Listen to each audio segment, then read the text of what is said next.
Dear students, I have already explained to you the basics of direct indirect and how to change assertive sentences from direct to indirect. Now in this video, I am going to discuss how to change imperative and optative sentences from direct to indirect. So let's come, I will give this, okay, so first I am going to do imperative sentences. Now, what are imperative sentences? See, first of all, I will tell you कि how to identify imperative sentences. हम imperative sentences को identify कैसे करेंगे? बहुत easy है. देखो, जो भी sentence, कोई भी sentence जो verb से start होता है, जैसे keep quiet, keep से start हुआ, go home, go से start हुआ, come here, come से start हुआ, stand up, stand से start हुआ. Any sentence that starts with verb or any sentence that starts with please, please help me, please come to my house, please lend me your book, or any sentence that starts with let. So let me write here. How can we identify imperative sentences? Number one, beginning with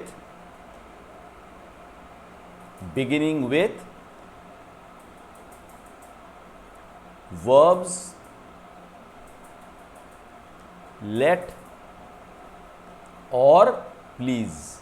तो जो भी sentence कोई verb से start होता है, late से start होता हो या प्लीज से शुरू होता है, that is an imperative sentence. तो ये तो हो गया how we can identify imperative sentences, कैसे हम इंपेरेटिव सेंटेंसेस को पहचान सकते हैं. लेकिन इंपेरेटिव सेंटेंसेस है क्या? What are imperative sentences? देखो, इंपेरेटिव सेंटेंसेस आर सेंटेंसेस जिसके ज़रिए हम क्या करते हैं? वी गिव ऑर्डर और कमांड. ऑर्डर या कमांडेड, आदेश दिया या कमांड दिया, जिसके ज़रिए हम मशवरा देते हैं, एडवाइस देते हैं, advised.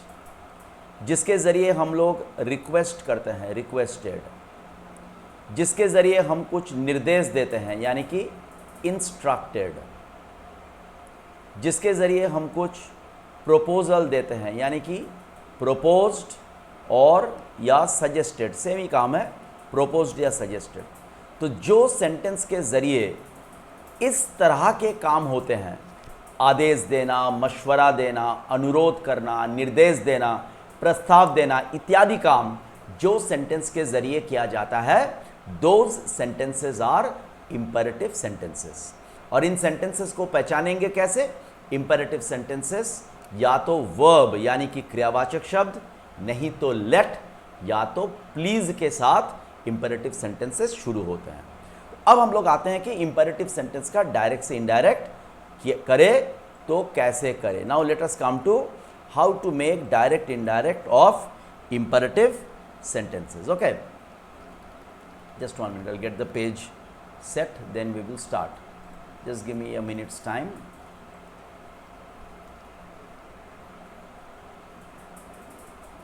Okay, now see,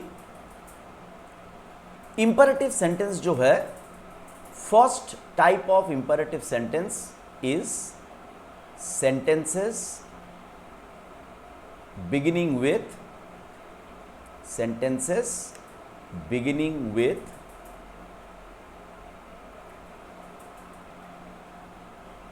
verbs और please, verbs या please.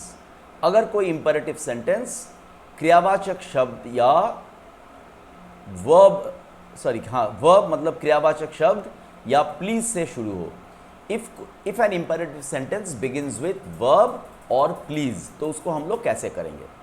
Late us take an example.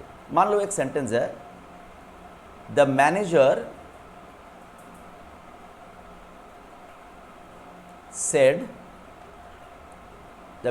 said to the peon, manager ने पियोन को कहा, comma inverted comma open, bring the file bring the file here immediately, मतलब तुरंत यहां पर file लेकर आओ, full stop, inverted comma, closed. अब देखो गौर से, बहुत इजी है, कैसे करेंगे देखो।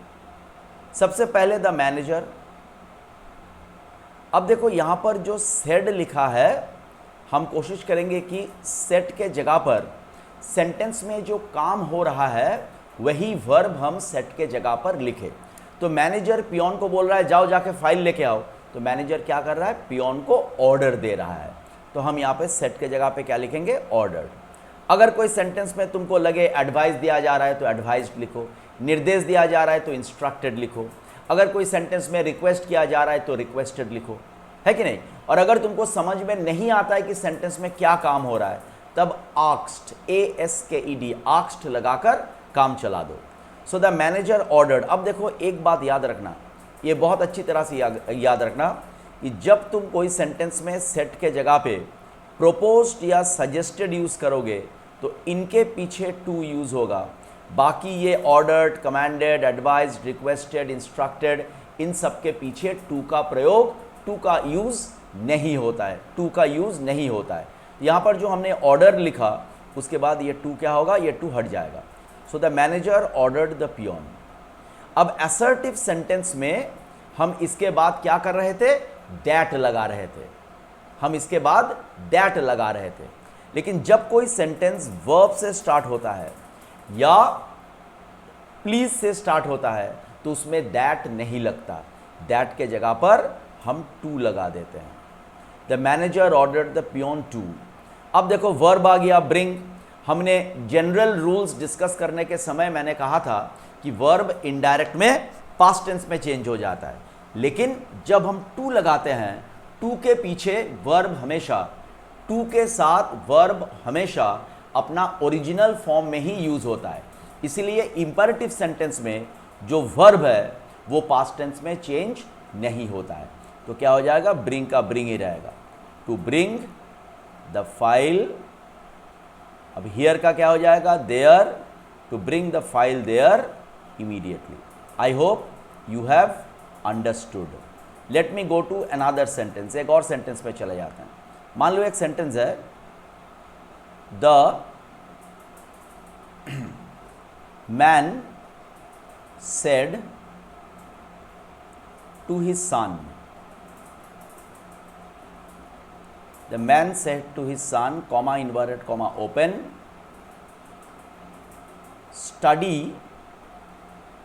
Study sincerely. आदमी ने अपने लड़के से कहा सिंसियरली पढ़ाई लिखाई क्या करना। ऑब्वियसली आदमी क्या कर रहा है, अब आदमी अपनी बेटे को मशवरा दे रहा है, एडवाइस दे रहा है। तो यहाँ पर हम क्या लिखेंगे, द मैन, सेट के जगह पे क्या आ जाएगा, द मैन एडवाइज्ड। एडवाइज्ड के बाद मैंने बोला था कि इंपरेटिव सेंटेंस में एक्सेप्ट, प्रोपोज्ड और सजेस्टेड, ये दोनों वर्ड के अलावा और किसी वर्ड के साथ टू का प्रयोग नहीं होता है। तो हम यहाँ पे टू नहीं लगाएंगे। द मैन एडवाइज्ड हिज सन, फिर देखो वर्ब है, तो वर्ब के पहले क्या लगता है, टू लगता है। The man advised his son to, और टू बैठेगा तो वर्ब पास्ट टेंस में चेंज नहीं होगा। The man advised his son to study sincerely. हो गया। देखो नॉट वेरी डिफिकल्ट, काफ़ी इजी है। एक और एग्जाम्पल करते हैं। मान लो एक सेंटेंस है, the boy said to his friend, the boy said to his friend, please help me, कृपया मेरा मदद करो। देखो जब भी हम प्लीज कह रहे हैं मतलब हम क्या कर रहे हैं, रिक्वेस्ट कर रहे हैं, ठीक है। तो हम क्या लिखेंगे, द बॉय, सेट के जगह पे क्या लिखेंगे, रिक्वेस्टेड। रिक्वेस्टेड के बाद भी टू नहीं लगेगा, मतलब ये वाला टू नहीं लगेगा। The boy requested his friend. अब देखो जब हमने प्लीज़ लिखा है तो ये जो अब हम रिक्वेस्टेड लिखे हैं तो प्लीज़ का काम हो गया, अब ये प्लीज़ नहीं बैठेगा, तो फ्रेंड के बाद टू आ जाएगा, ये प्लीज़ हट जाएगा और हेल्प आएगा, प्लीज़ के बाद वाला वर्ड आ जाएगा। The boy requested his friend to help me, का मी मतलब कौन, बॉय, उसको, तो टू हेल्प हिम। तो इस तरह से हम लोग डायरेक्ट से इनडायरेक्ट करेंगे उन इंपेरेटिव सेंटेंसेस का जो वर्ब के साथ स्टार्ट होता है। अब हम लोग अगला हेडिंग में चले जाते हैं, हेडिंग नंबर बी, मतलब next type of imperative sentence. What is the next type of imperative sentence? See B, sentences beginning with do, sentences beginning with do. अब देखो डू जो है, डू भी एक वर्ब ही है, डू भी एक वर्ब ही है। तो हमने already sentences beginning with verbs हम कर चुके हैं, तो डू को अलग से करवाने का ज़रूरत नहीं था। लेकिन जब कोई सेंटेंस डू से स्टार्ट होता है तो एक छोटा सा स्पेशल रूल है, वो बताने के लिए मैं डू का एक अलग हेडिंग कर दिया। देखो मान लो एक सेंटेंस है, the teacher, suppose we have a sentence, the teacher said to the boys, the teacher said to the boys, comma inverted comma open, do not talk in the class, class में बात मत करो। Teacher लड़कों से कहा class में बात मत करो। तो टीचर क्या कर रहा है लड़कों को? ऑब्वियसली हुक्म दे रहे हैं, आदेश दे रहे हैं, ऑर्डर दे रहे हैं। तो हम क्या लिखेंगे? The teacher ordered the boys. अब देखो जब भी डू से कोई सेंटेंस शुरू होगा तो हमको गौर करना है कि डू अकेला है कि डू के साथ नॉट भी है, कि या डू है या डू नॉट है। तो ऑब्वियसली देखो यहाँ पे डू नॉट है। अगर डू के साथ नॉट होगा तो हम क्या करेंगे? डू को हटा देंगे और जो टू लिखेंगे, TO2 जो लिखेंगे वो वर्ब के पहले लिखेंगे। तो क्या हो जाएगा? The teacher ordered the boys, फिर नॉट आएगा, उसके बाद to talk to the class, not to talk in the class. The teacher ordered the boys not to talk in the class. Okay, next देखो, suppose एक sentence है, the man said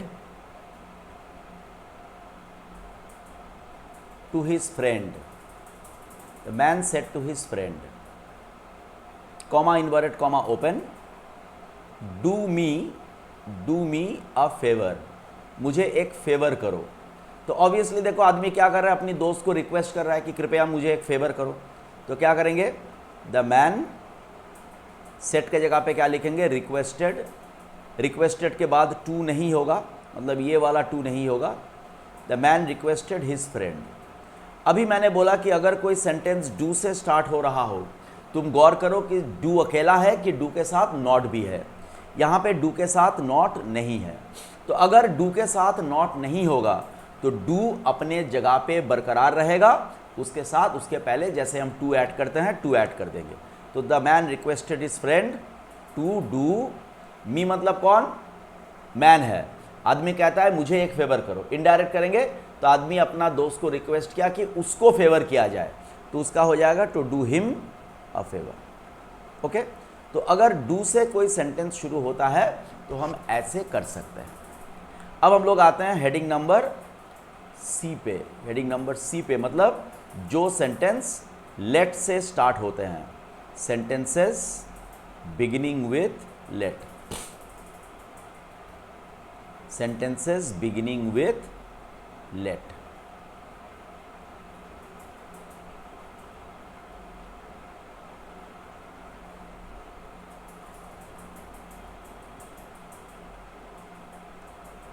sentences beginning with let. अब देखो late वाले जो sentences है, जो sentences, गौर से मेरी बात सुनो, कोई कठिन बात नहीं है, बड़ा सिंपल चीज है, थोड़ा ध्यान से सुनो। लेट से जो सेंटेंसेस शुरू होते हैं वो तीन प्रकार के काम करते हैं। लेट वाले सेंटेंसेस तीन प्रकार के काम करते हैं। क्या क्या? फर्स्ट, नंबर 1, सजेस्टेड या प्रपोज्ड। मतलब जब हमको कोई प्रस्ताव देना होता है चलो यार कॉफ़ी पिए, चलो चेस खेले, चलो थोड़ा गपशप मारे, चलो मूवी देखने जाए, कोई प्रपोजल देना होता है। सजेस्ट या प्रपोज मतलब प्रस्ताव देना, तो हम लेट से देते हैं। तो लेट से जब कोई काम का प्रस्ताव दिया जा रहा है, उसको डायरेक्ट से इनडायरेक्ट कैसे करेंगे? देखो, मान लो एक सेंटेंस है, my sister said to me, my sister said to me, comma indirect comma open, let us go for a movie tonight. मेरा बहन ने मुझे कहा चलो आज रात को एक मूवी देखने जाते हैं। ठीक है, तो कैसे करेंगे? देखो, माई सिस्टर, अब जो ये सेड है, मेरा बहन क्या कर रहा है? प्रस्ताव दे रही है। तो सेड के जगह पे हम क्या लिखेंगे? चाहो तो सजेस्टेड भी लिख सकते हो या प्रोपोज्ड भी लिख सकते हो, जो तुम्हारा मर्जी। और मैंने शुरुआत में बोला था कि इंपेरेटिव सेंटेंस जितने भी काम करते हैं उसमें प्रोपोज्ड या सजेस्टेड यूज़ करेंगे तो उसके साथ टू का यूज़ करना पड़ेगा। बाकी रिक्वेस्टेड, एडवाइज्ड, ये सब के साथ टू नहीं लगता। तो my sister suggested to me. अब देखो, जो इंपेरेटिव सेंटेंसेस वर्ब से स्टार्ट हुए हैं या प्लीज से स्टार्ट हुए हैं, उनमें हम लोग दैट नहीं लगाए। जैसे असर्टिव सेंटेंस में दैट लगाए थे ना, the boy said that, the man said that. लेकिन जो इंपेरेटिव सेंटेंस वर्ब से स्टार्ट हुआ या प्लीज से स्टार्ट हुए, उनमें हमने दैट के जगह पे टू लगाया। लेकिन सजेस्टेड या प्रोपोज्ड यूज करेंगे, मतलब लेट वाले जो सेंटेंसेस है उसमें दैट ही लगेगा। असर्टिव सेंटेंस जैसा दैट ही लगेगा। तो my sister suggested to me that, उसके बाद लेट नहीं रहेगा, लेट को हम हटा देंगे। अब अस का क्या करना है, गौर से देखो। अगर इन्वर्टेड कॉमा के बाहर आई या मी होगा तब अस चेंज होके वी हो जाएगा। अगर इन्वर्टेड कॉमा के बाहर आई या मी नहीं होगा तब अस चेंज होके दे हो जाएगा। याद रहेगा? देखो, मेरा सिस्टर ने मुझे कहा, my sister said to me. अगर होता I said to my brother, I said to my sister, या my sister said to me, my brother said to me, इस तरह से अगर आई या मी होगा इन्वर्टेड कॉमा के बाहर तब ये अस को हम लोग वी कर देंगे। और अगर ऐसा होगा, the boy said to his friend, the man said to his wife, the girl said to her friend, मतलब आई इन्वर्टेड कॉमा के बाहर आई या मी नहीं होगा तब हम लोग अस को दे कर देंगे। तो यहां पर क्या हो जाएगा? वी। तो ये अस के जगह पर वी या दे लगाने के बाद हम लोग बाहर से शुड लगाएंगे। क्या लगाएंगे? हमेशा हम बाहर से शुड लगाएंगे। फिर सेंटेंस जैसा है वैसा लिख दो, we should go for a movie. अब टुनाइट का क्या हो जाएगा? That night. टुडे का दैट डे होता है, टुनाइट का हो जाएगा that night. Okay, I will give you another example like this. Suppose एक सेंटेंस है, the boy said to his friend, the boy said to his friend, comma inverted comma open, let us play chess now, let us play chess now, full stop inverted comma closed। अच्छा देखो, the boy set के लिए क्या करेंगे? Suggested to his friend, फिर हमको that लगाना पड़ेगा। फिर देखो ये जो लेट है ये लेट हट जाएगा। अब ये अस जो है यहां पर देखो आई भी नहीं है और मी भी नहीं है। तो आई मी दोनों जब नहीं होगा, देखो यहां पे आई है क्या? नहीं, बॉय है। यहां पे सेट टू मी है? नहीं, हिज फ्रेंड है। तब हम लोग अस के जगह पे दे लगाएंगे, दे। फिर मैंने क्या कहा कि हमेशा बाहर से शुड लगाना है, दे शुड। उसके बाद बाकी सेंटेंस जैसा है ऐड कर देंगे, दे शुड प्ले चेस, और नाउ का क्या हो जाता है? Then. They should play chess then. तो अगर लेट से सजेस्ट या प्रपोज मतलब प्रस्ताव देने का काम हो तो उस सेंटेंस को हम डायरेक्ट से इनडायरेक्ट इस कदर कर सकते हैं। अब देखो लेट से सेकंड काम क्या होता है, ऑर्डर। लेट से ऑर्डर देने का काम भी होता है। कुछ कुछ लेट वाले सेंटेंसेस में ऑर्डर देने का काम भी होता है। कैसे, देखो सपोज एक सेंटेंस है, the headmaster said, the headmaster said, comma inverted comma open, let no boy loiter. Loiter का मतलब होता है बिना मतलब का घूमता रहना। Let no boy loiter in the corridor. तो हेडमास्टर बोला कि कोई भी लड़का कॉरिडोर में बिना मतलब का न घूमे। तो जब हेडमास्टर बोलेगा कोई भी लड़का बिना मतलब का कॉरिडोर में न घूमे, तो ऑब्वियसली हेडमास्टर क्या कर रहा है, लड़कों को न घूमने के लिए आदेश दे रहा है। तो हम लोग क्या करेंगे, देखो द हेडमास्टर सेट के जगह पे क्या आएगा, ऑर्डर्ड। अब लेट वाले सेंटेंसेस में हमेशा दैट लगता है, ऑर्डर्ड दैट। फिर ये लेट जो है ये उठ जाएगा, हट जाएगा, दैट नो बॉय। उसके बाद बाहर से शुड आएगा, no boy should loiter in the corridor. तो ऑर्डर होगा तो हमको इस तरह से करना पड़ेगा। तो लेट वाले जो भी सेंटेंस दिया जाएगा तुमको पहले समझना पड़ेगा कि उसमें ऑर्डर का काम हो रहा है कि प्रस्ताव का काम हो रहा है, वगैरह वगैरह। लेट से एक और काम होता है, लेट वाले sentences perform another work. Let वाले sentences also perform another function. वो क्या, गिविंग परमिशन, सॉरी गलत बोला, आस्किंग परमिशन। परमिशन मांगने के लिए भी हम लेट सेंटेंसेस यूज कर सकते हैं। तो कोई अगर लेट वाले सेंटेंस से परमिशन लिया जा रहा है तो उनको इनडायरेक्ट कैसे करेंगे। देखो मान लो एक सेंटेंस है, Geeta said to her mother, Geeta said to her mother,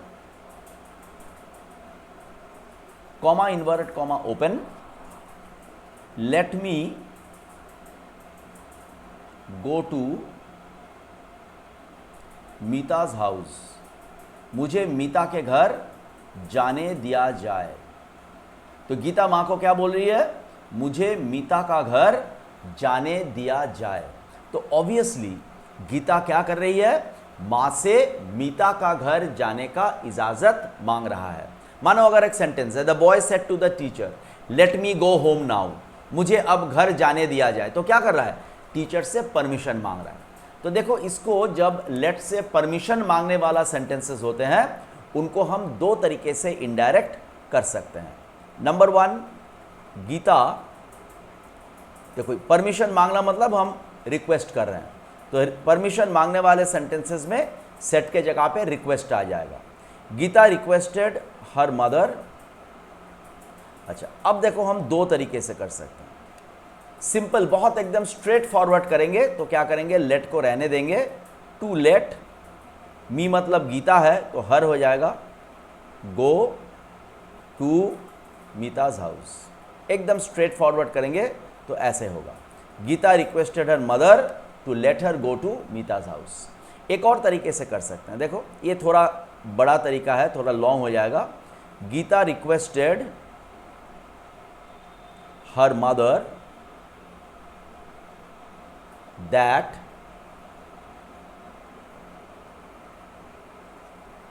she, अब बाहर से लाना पड़ेगा, might be allowed, she might be allowed to go to Meeta's house.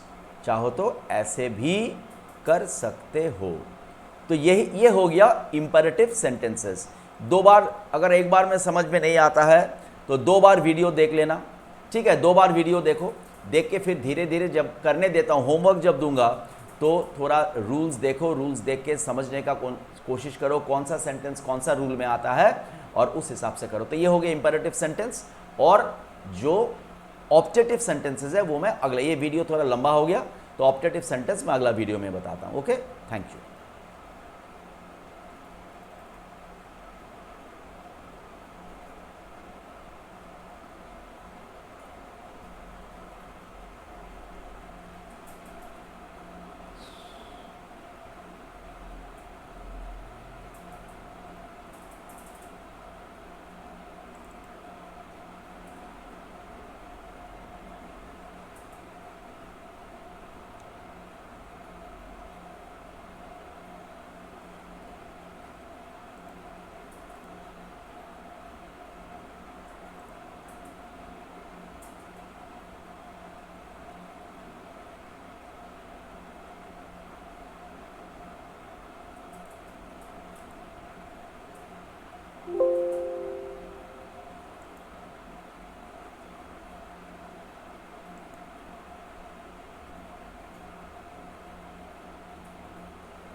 Dear students, I have already explained to you.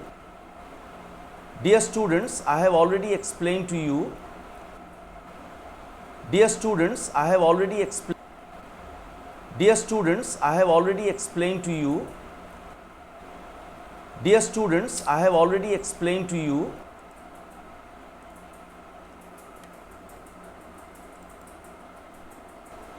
Dear students, उन लोग correct करते हैं, पर डिजोबे कुछ भी चेंज नहीं होगा।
Dear students, I have already explained to you.